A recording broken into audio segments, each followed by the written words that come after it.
Hello. So today's video and the next couple of recorded videos are going to be a bit different because I'm touching on mental health here. Um I'm I've just like tomorrow, let's say I have like a second mental health interview with like a bigger psychotherapy team. So firstly, I think it was the back of last year. Um, I was supposed to have just I was signed forward to have therapy. Um, I didn't know what because I'd been on a list for a couple of years for psychotherapy anyway.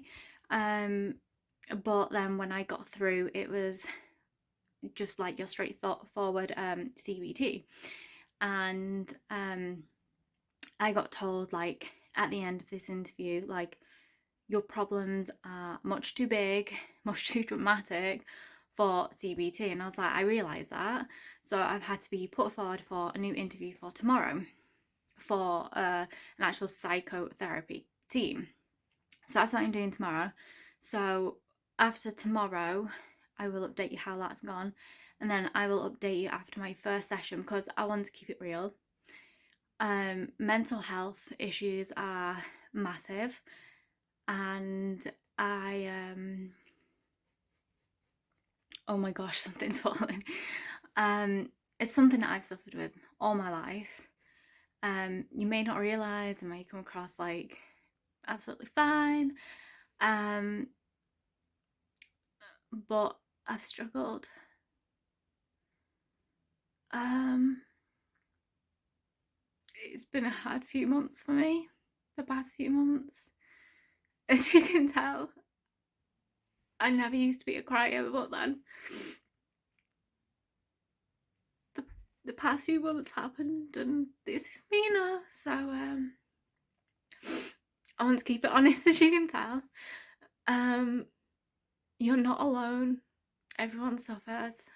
There is help. There are people who want to help you, and I'm feeling that now. People are like going out of their way to help me. Not everyone. Some people genuinely can't be bothered with me and don't want me in their life because of that, and that's absolutely fine. You do you.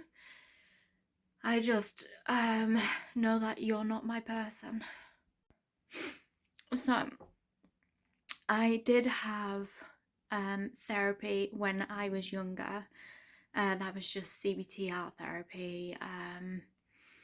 That was for issues when I was younger, when I was diagnosed with clinical depression and bulimia, and that was for a few years, and that worked wonders for me, to be honest.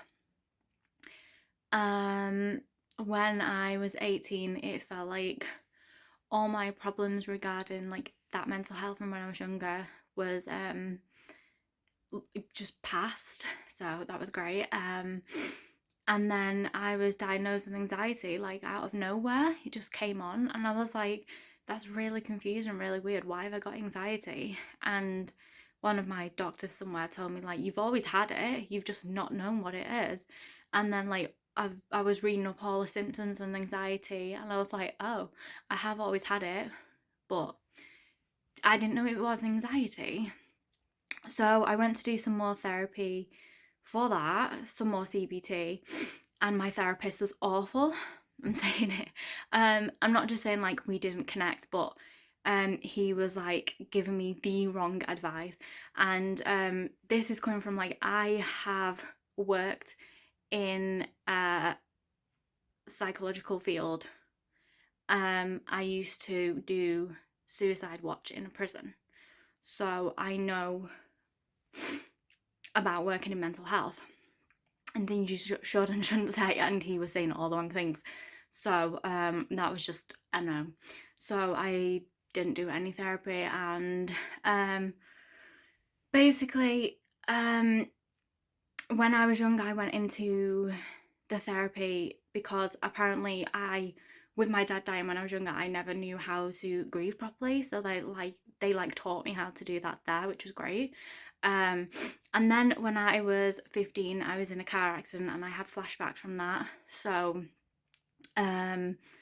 this is why they wanted to put me forward to have psychotherapy to stop like the PTSD. So I'd been waiting for a couple of years for that, and then in October I got mauled by a dog, and whilst it was happening, I remember I was just not me, and I thought I was dying. I felt like I was dying, and it was like a life or limb situation for the first few hours. And I'm still physically scarred, like it's not going away. But I was told by the police to sign up through them to therapy, which great, yeah, okay, I'll go with it, it'll help me, I need to. So I went with that. As I was waiting,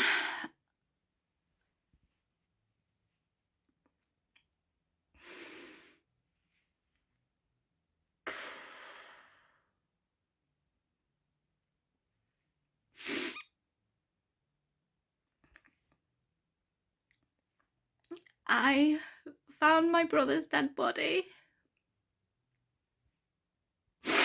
So, you know, that affects someone.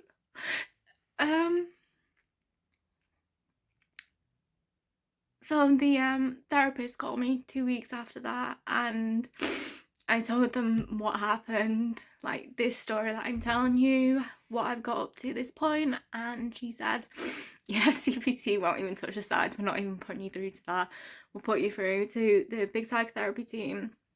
And she said it'll be a 6-month wait, but they got through to me within a few weeks. So my appointment's tomorrow for psychotherapy, and I'll update you after that. Thankfully, they work like through the phone calls, like face to face on phones like Skype or video call or whatever. And thankfully they do that. So I don't have to travel out to them. I'm not sure how it's going to work. I've never actually had psychotherapy, but it is getting to the PTSD. That's the biggest thing, because like I've always dealt with the car incident, but the things that have happened in the past few months, like I'm a changed person. So it's just something that I have to admit that I have to deal with. I have to get therapy for my PTSD.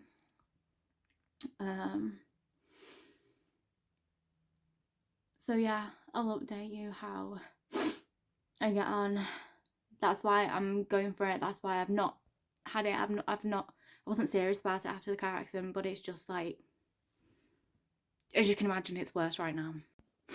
So I said I'm getting my first interview with them, but like second interview for PTSD therapy at all, because I've never been treated for it actually, and I've had PTSD for over 10 years now, but as you can imagine, the past few months has made it worse. So